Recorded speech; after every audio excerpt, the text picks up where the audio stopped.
Hi everyone, I'm Dean Friedman, Director of the New York School of Synthesis. Here to tell you everything you need to know about the reproductive processes of the yellow speckle-bellied salamander. Dean! Sorry. Correction. Actually, I'm here to explain everything there is to know about music synthesis and how to make sounds on all these neat, amazing synthesizers. So please excuse the dumb jokes, but let's face it, this subject is very boring. However, if you're patient and bear with me, I'll try and make it as painless as possible for you. So, ready? Here's what you're going to learn in this three-part series. First, we're going to talk a little bit about sound and how all sounds are made up of vibrations. Then we're going to talk about the three elements of sound, and they are pitch, timbre, and volume. Learn how to control these three elements of sound, and you'll actually be able to modify existing sounds or design from scratch any sound you can imagine. And once we've talked about the three elements of sound, we'll go on to examine the five most common waveforms: the square wave, the sawtooth wave, the triangle wave, the pulse wave, and the sine wave. Every synthesizer under the sun uses at least two or three of these waveforms to either generate or modulate part of the sound. And finally, once you know one waveform from another, we will cover the 7 main components of a synthesizer. And just in case you're curious about those 7 main components, they are the oscillator, the amplifier, the filter, the volume envelope, the filter envelope, the pitch envelope, and the LFO. And that's it. Really, once you understand about vibration, about the 3 elements of sound, about the 5 most common waveforms, and finally the 7 main components of a synthesizer, you will be well on your way to designing your very own sounds on your very own synthesizer. Sounds easy, huh? Well, actually, it's not all that hard once you've got these basic concepts down. And by the way, these rules of sound apply to every synthesizer ever made, old or new, whether you're talking about a Yamaha DX11 or a Roland Juno 1 or a Korg M1 or an Oberheim Matrix 12, this information still applies. All synths have envelopes. All synths have oscillators. All synths have some kind of an LFO. The approaches may be different, but the general principles of sound are still the same. So, ready? Because here we go. All sounds are made up of vibrations. Plug a string on a guitar, and the vibration travels from the string through the air into your ear, where you hear it as a sound. The same with the saxophone. Blow into the mouthpiece, and you cause the wooden reed to vibrate.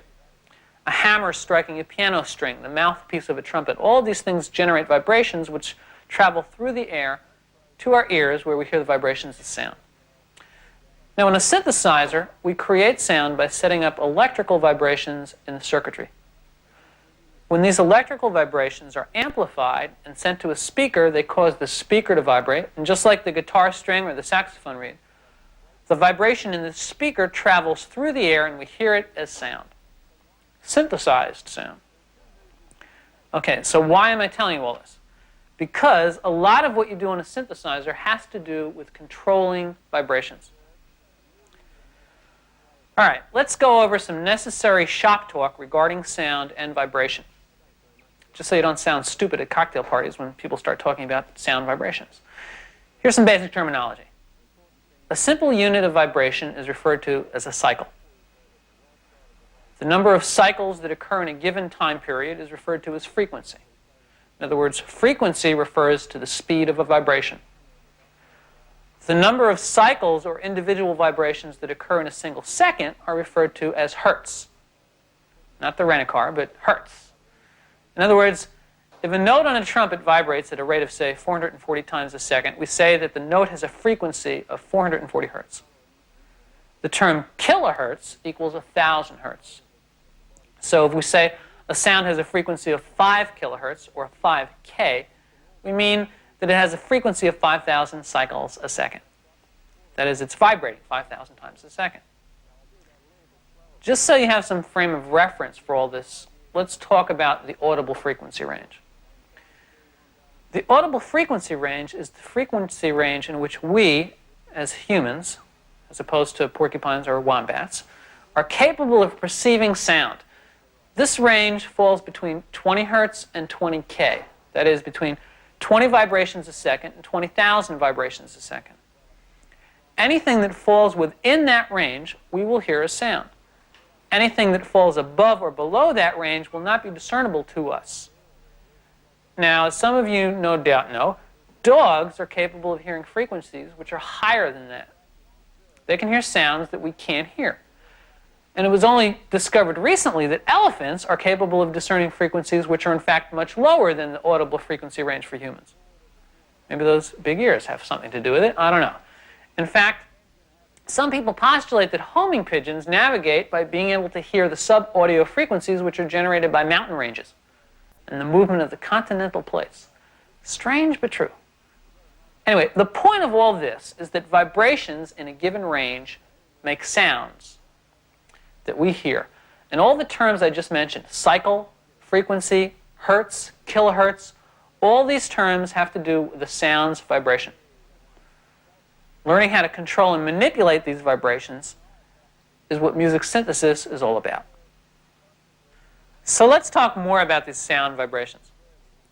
First of all, how is it we can tell one sound from another? How do we differentiate a trumpet sound from, say, an electric guitar sound? And for that matter, when we hear two different notes played on the same instrument, how do we tell those two notes apart?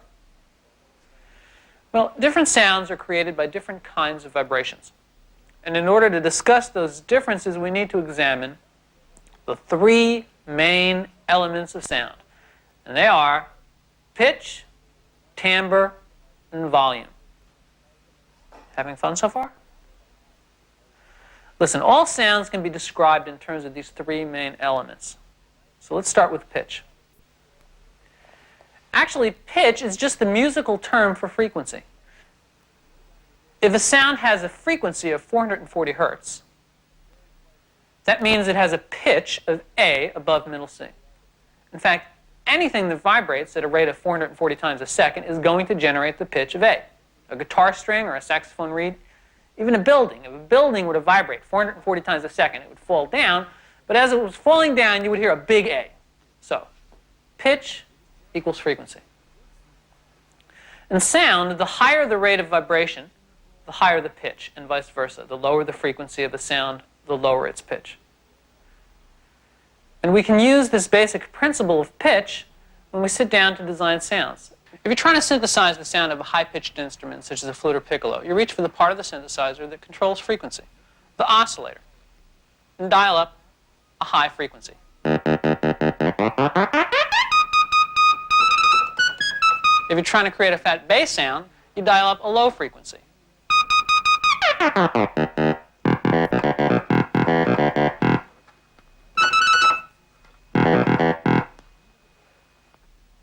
In its simplest terms, controlling pitch allows you to establish a range for your sound, be it high, medium, or low.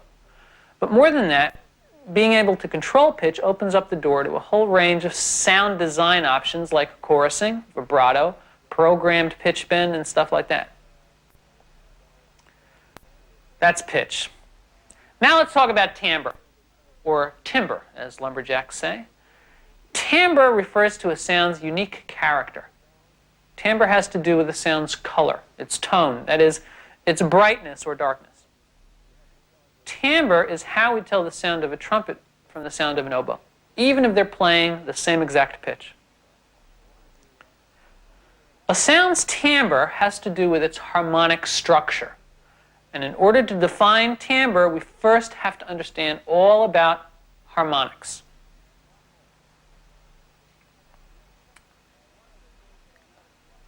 Okay, you with me so far?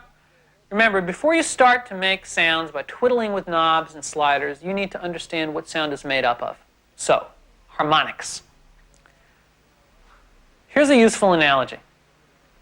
When a painter paints a picture of the sky, odds are good that the first thing he'll do is grab a tube of blue paint. But that's not all. Depending on the particular kind of sky he wants to paint, cloudy or clear, he may grab a tube of white or gray or yellow or even red. And what he'll do is mix and combine those colors and hues in appropriate amounts to achieve the particular shade of blue sky he has in mind.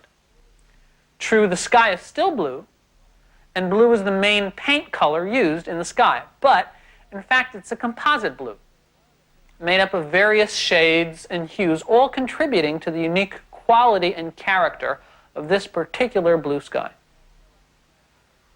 A composite color. Sound is color.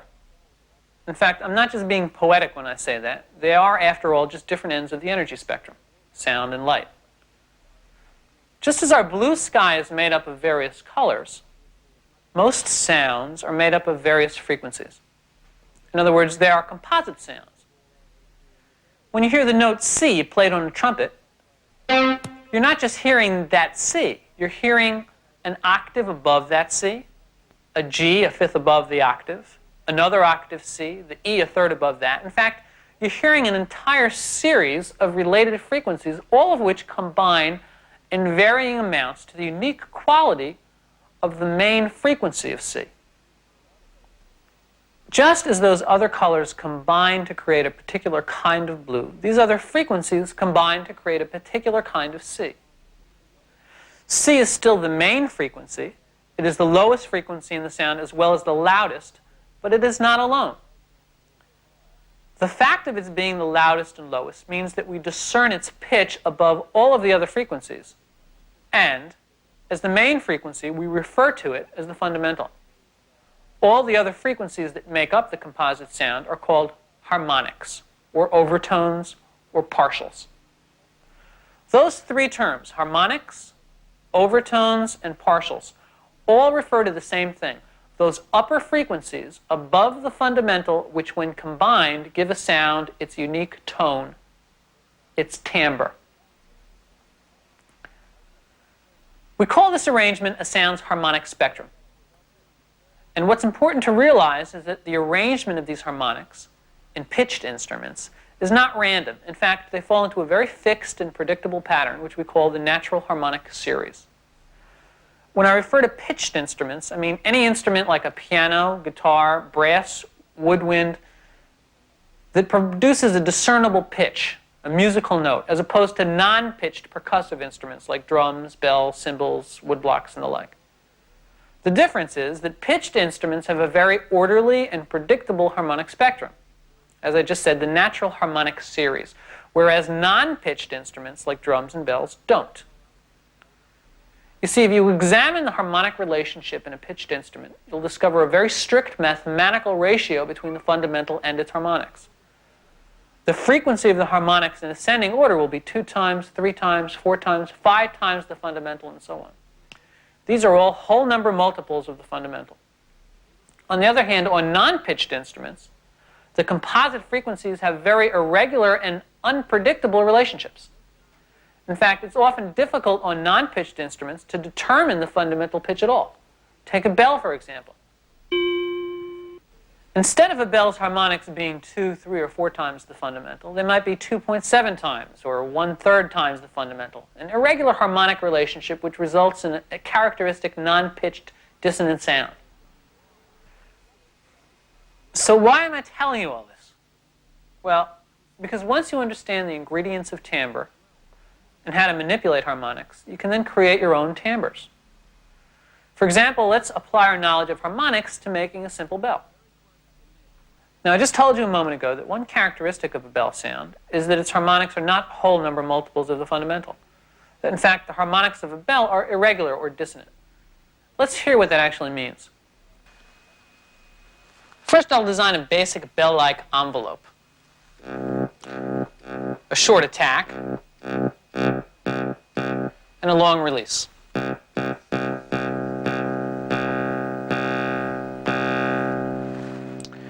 Now, using my knowledge of pitch, I'll dial up a high frequency.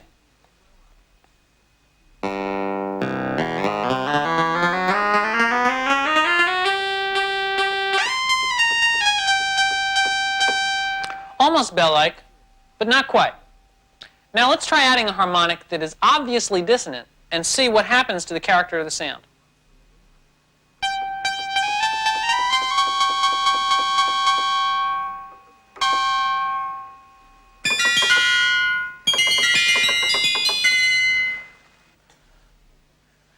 You can hear how by simply introducing a single dissonant harmonic into a sound, you can go a long way towards capturing the unique metallic element which is characteristic of a bell sound.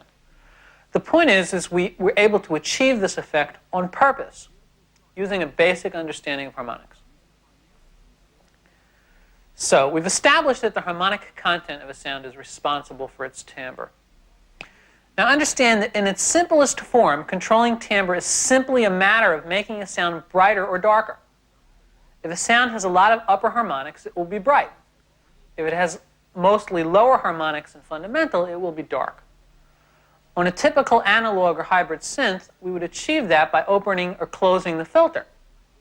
As we open the filter, we allow the higher harmonics to be heard. The sound gets brighter.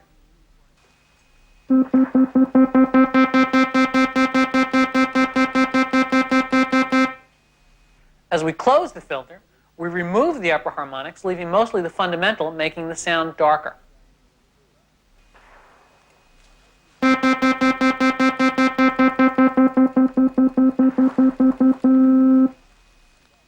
If we close the filter almost completely, we're left with pure fundamental, no harmonics. Okay, we've discussed pitch and we've discussed timbre. And if you've been paying attention, instead of playing with your belly button lip, then you should understand that whereas pitch refers to the main or fundamental frequency of a sound, timbre refers to an assortment of frequencies called harmonics, which are related to the main frequency called the fundamental. Got it? You sure? Okay. Let's continue. Let's talk about volume. Folks, how on earth can we sell synthesizer videos at such incredibly low prices? Well, I'll tell you. The answer is volume, volume, volume. Just kidding. Actually, the main aspect of volume has to do with the overall shape of a sound. Some sounds, like a piano sound, start abruptly with a sudden attack and then die out gradually. Other sounds, like a bowed violin, start gradually. They have a slow attack and they die out gradually. Different sounds have different shapes, and these shapes are a function of volume. We refer to a sound's overall shape as its volume envelope. Let's look at that bowed string sound again. It starts in silence at 0 volume, and then gradually the volume increases. It reaches a peak volume level, and then it sustains for as long as the note is held down. Then, once you release the note, it gradually fades out back into silence. The increases and decreases in volume are what give the note its shape, its volume envelope. Just as we have a way of controlling pitch using a frequency control, and just as we control timbre using some kind of filter control, there's a section on every synthesizer that allows you to design the shape or volume envelope of a sound. And that's called the volume envelope. Listen to what happens when I take this nice string sound and give it a sudden attack instead of a gradual one.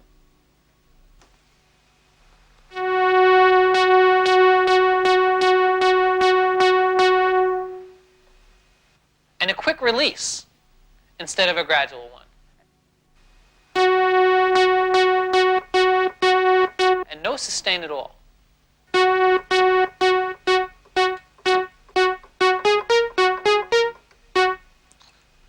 This is how it used to sound. Now here's how it sounds. You can see how drastically you can change a sound by altering its volume envelope.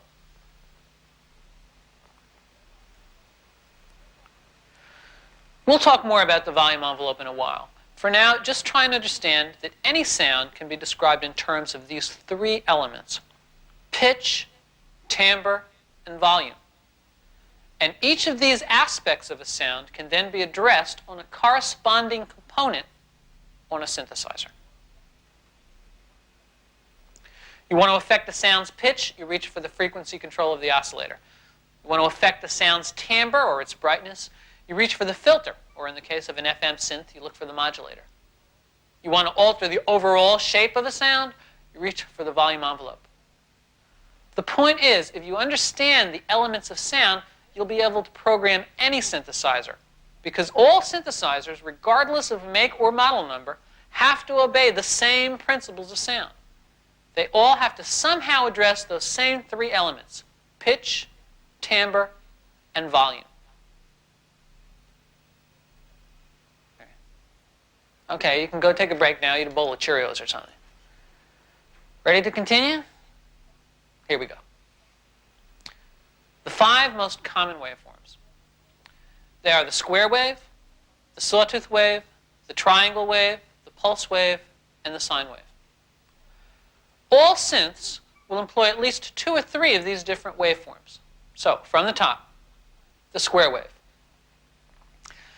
All right, imagine your name is Bob Moog, and you're sitting down to invent the modern synthesizer. And you say to yourself, okay, I need to generate an electronic signal, some constantly repeating vibration, to produce a synthesized sound.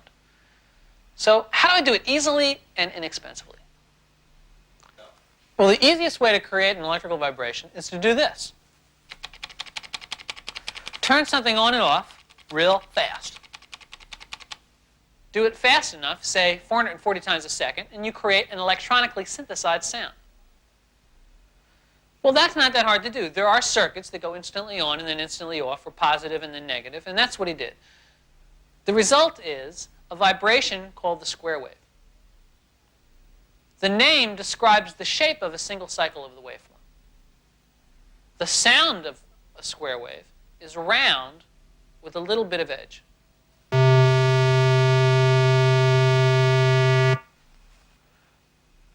Well, that wasn't so hard. We have a waveform that goes instantly on for half a cycle and then goes instantly off for half a cycle. What happens if we make a wave that goes instantly on and then gradually off? Well, you get a sawtooth wave, or what's sometimes called a ramp wave. The sound of a sawtooth wave is rather buzzy with a lot of edge, as opposed to the square wave.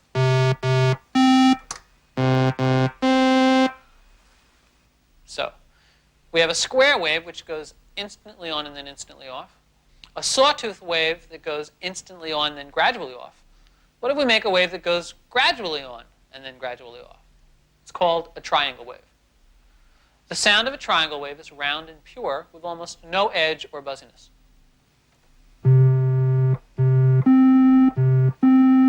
Square, sawtooth, triangle. The other good thing about the triangle wave is that it doesn't sound anything like the square wave or the sawtooth wave, thereby providing a variety of different waveforms to choose from when selecting source material for a sound. So, what do you know? So far, we've got 3 different waveforms, all relatively easy to generate, with 3 drastically different sounds. Variety at a bargain price. Next, let's talk about the pulse wave.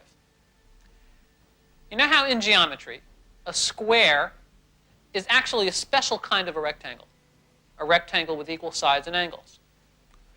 Well, a square wave is actually a special kind of pulse wave. You see, a pulse wave is just like a square wave, in that it goes instantly on and then instantly off, except that whereas a square wave is up 50% of the time and then down 50% of the time, a pulse wave can be up 30% of the time and down 70% of the time, or up 25% and down 75%. A pulse wave is variable, sort of like adjustable roller skates. You change the proportions of a pulse wave to suit your needs. And as you change the ratio, or what's called the duty cycle of a pulse wave, you also change its sound.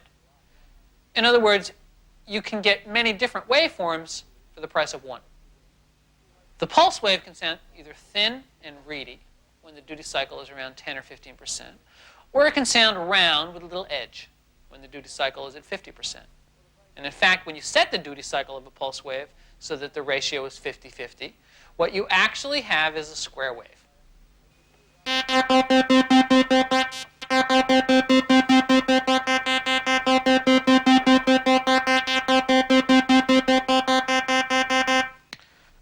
Usually any synthesizer that offers you a pulse wave will offer you the means with which to change the width of the pulse wave.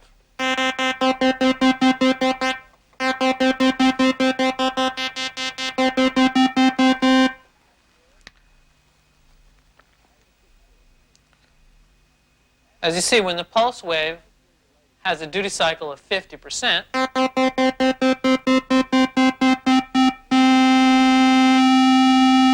it actually is a square wave.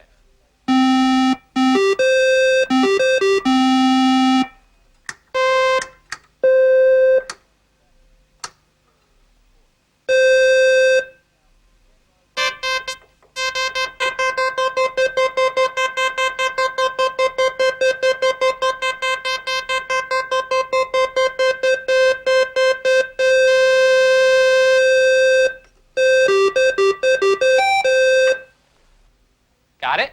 Good. So we've got the square wave, the sawtooth or ramp wave, the triangle wave, and the pulse wave, which is like the square wave but variable. And finally, let's talk about the sine wave. A sine wave is a single pure frequency. Just as an atom is the smallest building block of matter, a sine wave is the smallest building block of sound. When we refer to a sound's timbre and its harmonic spectrum being made up of numerous frequencies, those individual frequencies are actually sine waves, pure vibrations. The fundamental frequency is also a single sine wave. It's when we start combining those individual pure sine waves to create a harmonic spectrum that we create the other kinds of waveforms, such as square waves and sawtooth waves. The sine wave looks like this. The sound of a sine wave is absolutely pure and flute-like.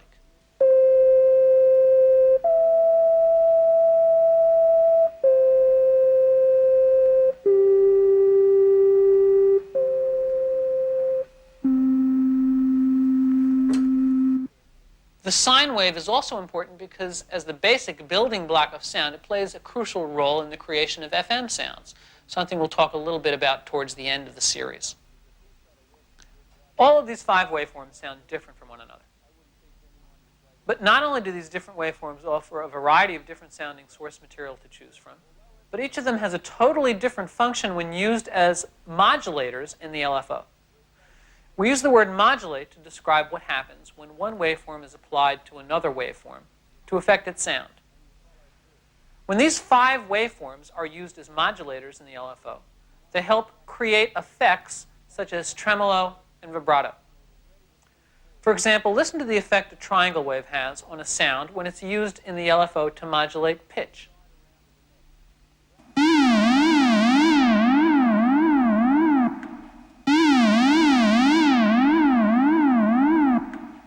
Okay, now listen to how a square wave sounds doing the same thing.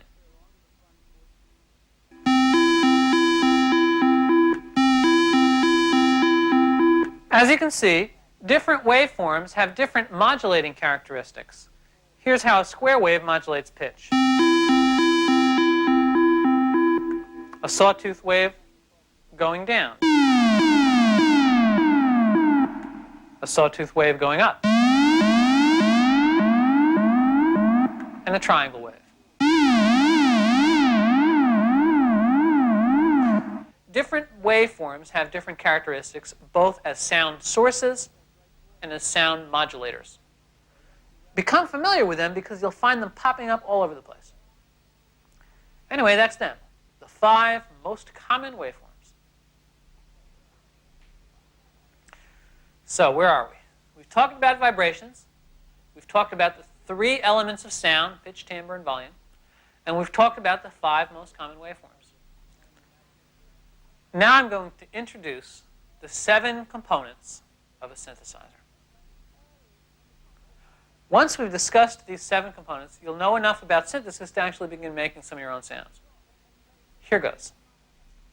The 7 components of a synthesizer are the amplifier, the oscillator, the filter, the volume envelope, the filter envelope, the pitch envelope, and the LFO.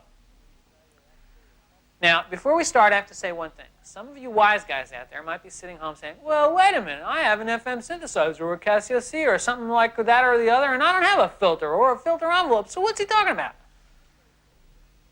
Even if you don't have a component that is labeled filter envelope on your synthesizer, the fact of the matter is every synthesizer in existence has some means by which it allows you to change and manipulate the harmonic content and the harmonic envelope of a sound. Remember we talked about harmonics? Good.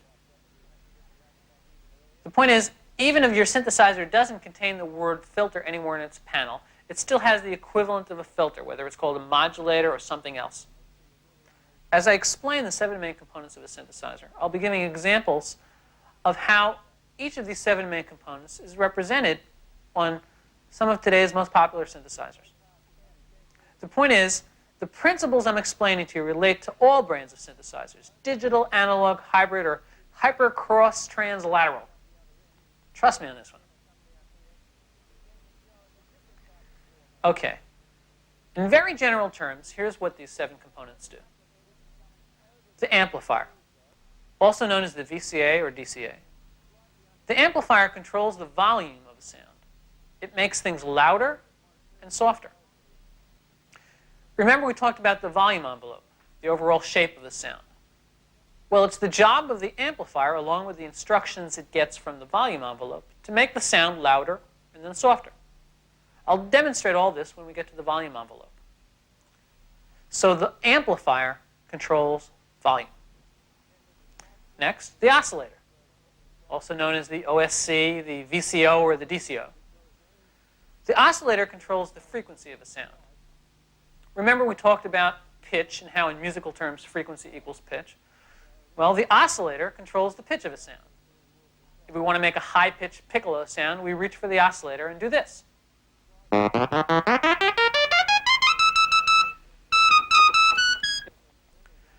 If we want to make a low-pitched bass sound, we reach for the oscillator and do this.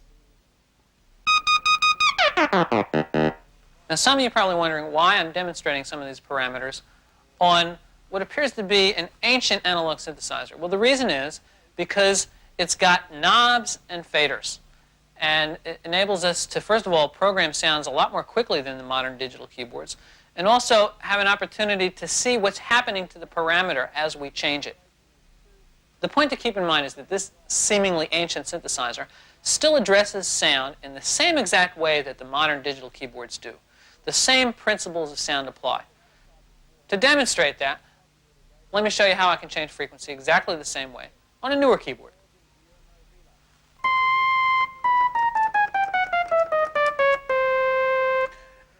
There are other ways of controlling the oscillator and therefore altering the pitch of a sound. One way is by using the LFO. We'll get to that in a minute. For now, just remember the oscillator controls pitch.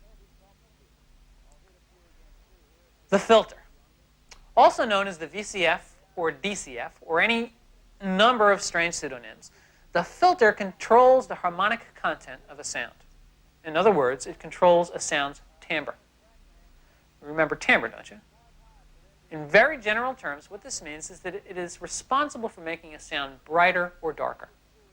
You could even think of it as a sort of tone control, like the one in your stereo. Turn it one way and the sound gets brighter. Turn it the other way and the sound gets darker. What the filter is actually doing is increasing or decreasing the amount of upper harmonics that are present in the sound. If you open the filter, you allow the upper harmonics to be heard and the sound will sound brighter.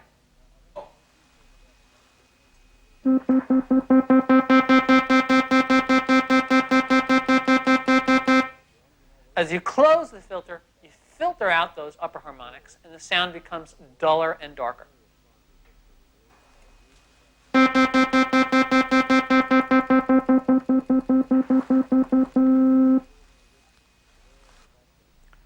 The filter controls the overall brightness of a sound. Remember, if you have a Yamaha DX or TX synth that generates sound using FM, don't worry that you don't have a filter. The modulator serves the same purpose. It controls the harmonic content of a sound. It makes the sound brighter or darker. More on this later. Anyway, as I just said, the point is that the filter controls the harmonic content or the timbre of the sound. Got it? Good. So is any of this starting to make sense? Do you see now why we started off talking about the 3 elements of sound? So I'd have a way of describing what these components actually do to a sound. Okay, let's continue. The amplifier controls volume, the oscillator controls pitch, the filter controls brightness. Next come the 3 envelope generators. the volume envelope, the filter envelope, and the pitch envelope. We've already talked a little bit about the volume envelope as it relates to the third element of sound, volume. Let's examine it a little more closely. The volume envelope is actually a group of settings that send instructions to the amplifier telling it when to get loud, how loud to get, and how fast it should take to get there. It's kind of like a dumb football player jock and his coach. Really, the amplifier is the dumb jock, and the envelope generator is the coach that tells him what to do. So, for example, when I press a key down with my finger, the envelope yells to the amplifier, "Hey, he pressed his finger down. Hurry up and start getting louder until you reach your peak volume." And the amplifier starts getting louder. And the envelope generator says, "Okay, you've reached your peak volume. Start getting softer until you reach your sustain level. And just stay at that level until I tell you what to do." And so the amplifier goes to the sustain level and stays there like a dummy, waiting for the envelope generator to tell it what to do. And finally, the envelope generator shouts to the amplifier, "Okay, he took his finger off the key, so go back to 0. Make sure you take 4 seconds to get there." So as you can see, the amplifier in tandem with one of the 3 envelope generators creates the volume envelope for a sound. The envelope generator is generating instructions about rates and levels. In other words, how fast to get loud, how loud to get. These instructions are responsible for giving a sound a dynamic shape. Without them, the sound would just sit there like a lump. Envelopes create motion over time. They change things automatically. The original envelopes had only 3 or 4 stages. They were called ADSR, which stands for attack, decay, sustain, and release. Nowadays, we have envelopes with as many as 8 or 16 stages, each with its own rate and level. We'll talk about them in more detail in part 2. The point is, even though today's envelopes are a little more flexible, they still serve the same function as the original ADSRs. They give a shape to the sound. There are 2 other envelopes to discuss, and they are the filter envelope and the pitch envelope. Both of these envelopes are identical in function to the volume envelope. The only difference has to do with what other component they are affecting. The volume envelope created a shape for the sound's volume by sending instructions to the amplifier. In the same way, the filter envelope creates a shape for the sound's brightness by sending instructions to the filter. Listen to this brass sound. Not only does the sound have an overall volume envelope shape, but if you listen to the brassy blat at the beginning of the note, you can hear that the sound also has a separate shape for the brightness of the sound. This is called a brightness envelope or a harmonic envelope, or to use the more commonly used term, a filter envelope. It's as if the filter envelope has been superimposed on top of the volume envelope. At times, it can be hard to tell them apart, but they are distinct, and you can learn to distinguish between the 2. By having both of them, you add one more dimension to the motion of your sound, one more tool for making your sound more interesting. Next, there's the pitch envelope. Same deal. The volume envelope in tandem with the amplifier affects loudness. The filter envelope in tandem with the filter affects brightness. Well, the pitch envelope in tandem with the oscillator affects, you guessed it, pitch. Listen to this sound. What's happening is the envelope generator in the pitch envelope is sending instructions to the oscillator. Remember the oscillator? It controls pitch. Just like all other envelopes, it's sending rate and level instructions about when, how fast, and how much. The only difference is that instead of those instructions controlling loudness or brightness, they're controlling pitch. Still, as envelopes do, it is changing one of the elements of a sound dynamically over time. Hey, wait a minute. Did I just say element of sound? 3 elements of sound. 3 envelope generators. Volume, timbre, pitch. Hey! As you can see, these 3 envelope generators correspond exactly to the very 3 elements of sound we spoke about at the beginning of the tape. So is this starting to come together for you? The point is that for every aspect of sound that we can hear and describe and analyze, there is a corresponding component on your synthesizer. that will address that element of sound. Okay? All right, one more component, and then you and I both need to take a walk to the all-night deli for some frozen pizza. So, what's left? We've covered the amplifier, the oscillator, the filter, the 3 envelope generators, volume, filter, and pitch. And last, but by no means least, is the good old LFO, not to be confused with the PLO or the BYO or the Alamo. The LFO stands for low frequency oscillator. Interestingly enough, the LFO is exactly the same as the main oscillator, except for one important characteristic. It oscillates, that is, it vibrates at a low frequency. How low?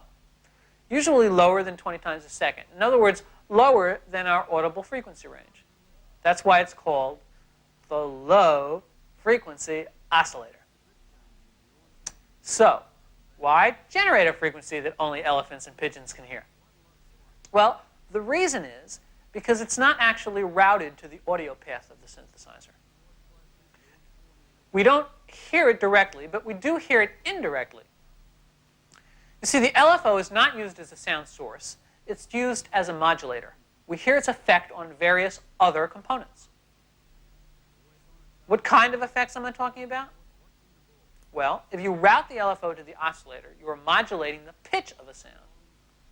Another word for pitch modulation is vibrato, to the frequency of the oscillators. If you route the LFO to the amplifier, you are modulating the amplitude or volume of the sound. And another word for amplitude modulation is tremolo.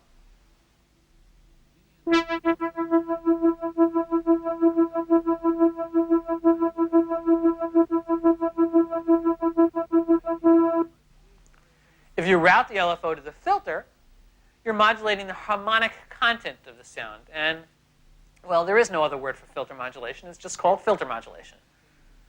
To the filter.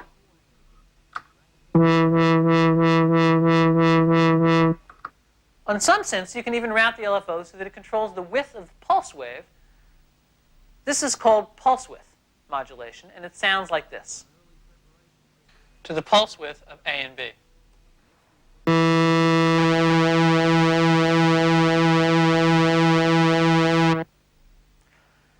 In very simple terms, the LFO makes things wiggle.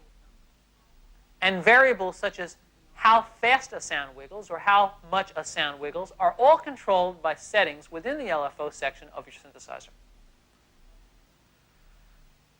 Okay. So before we wrap this up, let's try making a sound from scratch and see if we can somehow tie together all these miscellaneous components. Let's start with a simple string sound. All right, campers, let's try and put all this stuff together. Let's try making a simple string sound by using the main components that we've already talked about. Let's start in the oscillator section and select a waveform.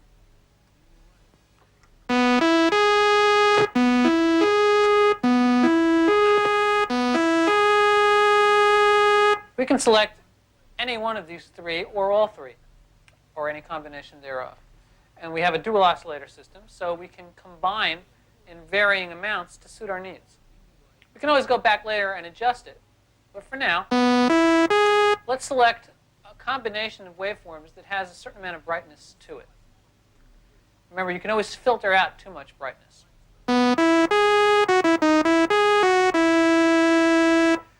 Let's introduce the second oscillator.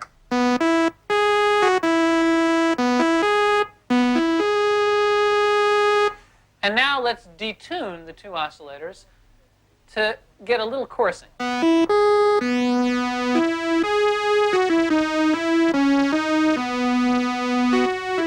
See how easily simply adjusting the fine tuning or detuning these two oscillators can turn this flat sound into a lush sound.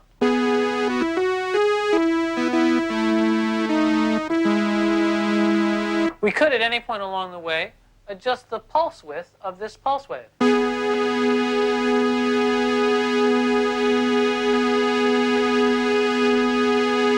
And adjust the relative balance of the two oscillators.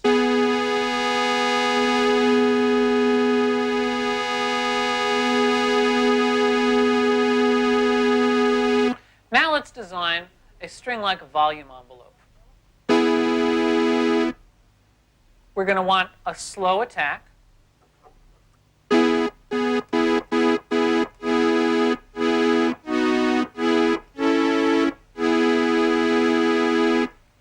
And a slow release.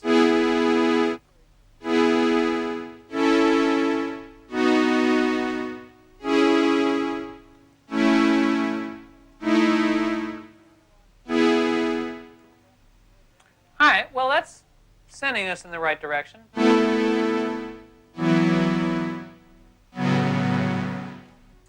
That is a string-like volume envelope. And our textures are appropriate for our needs. Let's try designing a filter envelope that will address an important characteristic of a string sound. The attack of a string sound, which contains a rosin effect. We'll do that by adding a small amount of brightness in the very beginning of the filter envelope. First, let's lower the sustain level.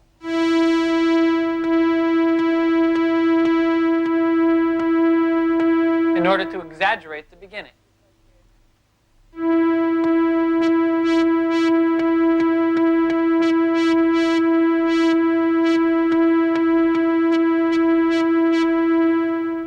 You can hear how simply by adding a little bit of attack, I've created a brightness shape in the very beginning of this string envelope.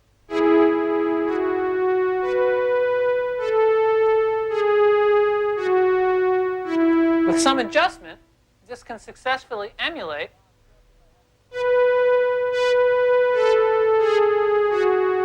the characteristics of a real string.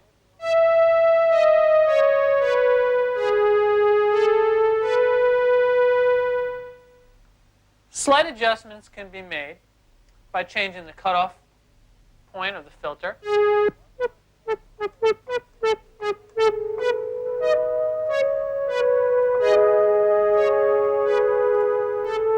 And by adjusting the envelope amount.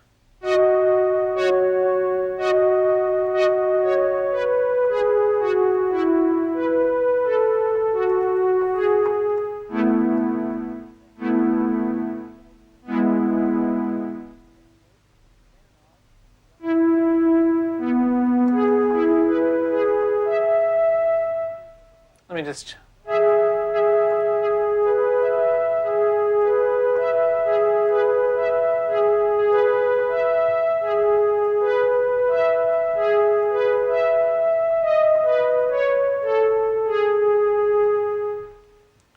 Although it may seem subtle,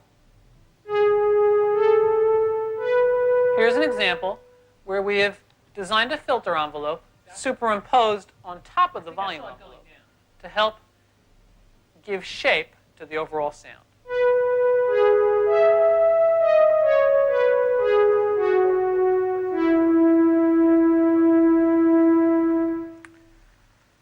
Let's do one more thing, and that is add LFO into the string sound to emulate the kind of natural vibrato that a human string player would impart.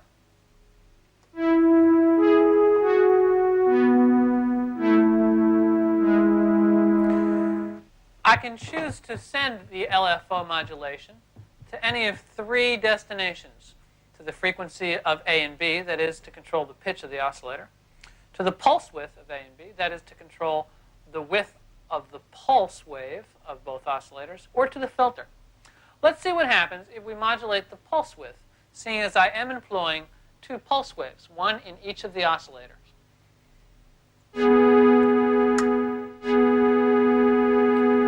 I've routed the LFO to the pulse width, and now let me increase the amount of the LFO to hear what its effect will be.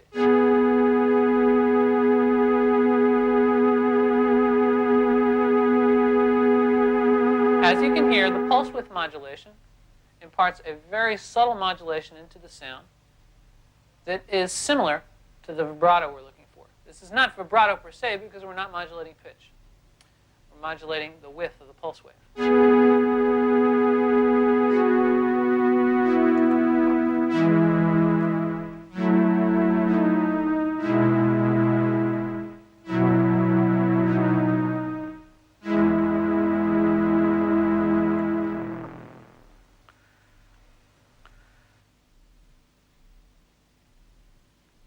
And there we have it, folks. A simple string sound. As you can begin to see, I was able to make this sound by applying the very principles we've discussed. The 5 most common waveforms and the 7 main components. Let's just review my steps. First, I selected waveforms in the oscillator section. I chose from among sawtooth waves, triangle waves, and pulse waves. Remember, the pulse wave, when its duty cycle is at 50%, is a square wave. Then, by controlling the pitch of one of the 2 oscillators, I was able to achieve a chorusing effect to fatten up the sound. Remember, the oscillator controls pitch. Next, I designed a volume envelope to create an overall shape for my sound. Remember, the envelope generator in tandem with the amplifier creates the volume envelope. Then, I designed a filter envelope to create a particular brightness shape for the rosiny bow-like effect. Next, I modified it slightly using the filter. Finally, I went to the LFO, the low-frequency oscillator, and using a triangle wave as a modulator, I modulated the pulse wave in the oscillator section. This is just one example of how to employ some of these waveforms and components to make sounds. The newer hybrid synths, like the Ensoniq SQ80, the Roland D50, the Korg M1, offer variations on these methods, but the basic principles are still the same. All synths have an oscillator section that lets you alter pitch. All synths have a volume envelope. All synths have some kind of a filter or method for altering harmonic content. And all synths have some kind of an LFO. They may call them by a different name. They may implement them slightly differently. But essentially, these 7 main components are the same regardless of make or model number. An oscillator is an oscillator, a volume envelope is a volume envelope, and an LFO is an LFO. And those 7 main components are what this series is all about. And that's it for part 1. Sure, we still have to examine those 7 main components in greater detail and talk about how they interact with each other. And yes, there are a number of other parameters and effects, such as noise, sync, chorusing, keyboard follow, which we haven't talked about.